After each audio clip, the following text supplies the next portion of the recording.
Authorities say those affected should contact their travel agent, credit card or insurance provider to see if they can get a refund.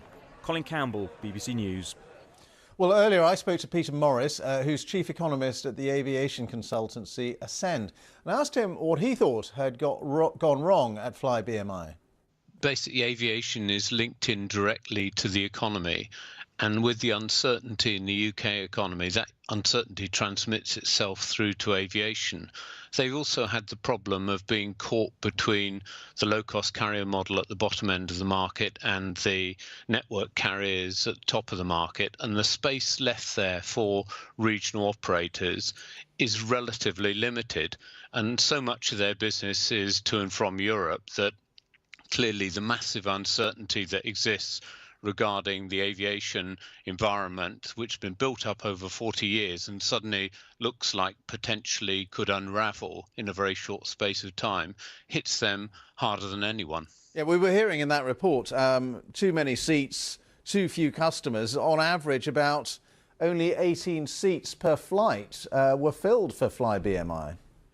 Well, you can look at different times of year. Obviously, this is the worst time of year for airlines and the time they tend to go bust when you've got to get through the winter to get the summer bookings.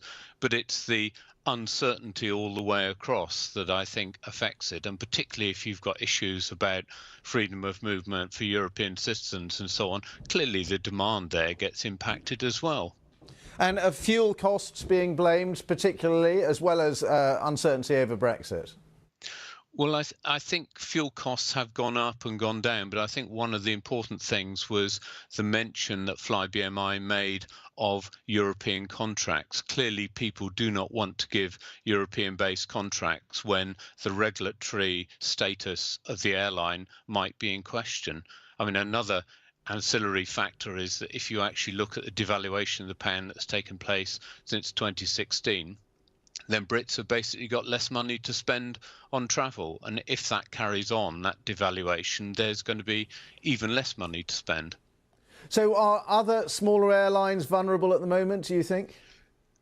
Yes, I think definitely. And to some extent, this even extends as far as IAG, where the status in terms of the share ownership and the flying rights that the carrier has are starting to look slightly uncertain. So even the big boys might have some problem with the aviation environment. Theresa May has called on Conservative MPs to put personal preferences aside and get her Brexit deal through the House of Commons. In a letter to every single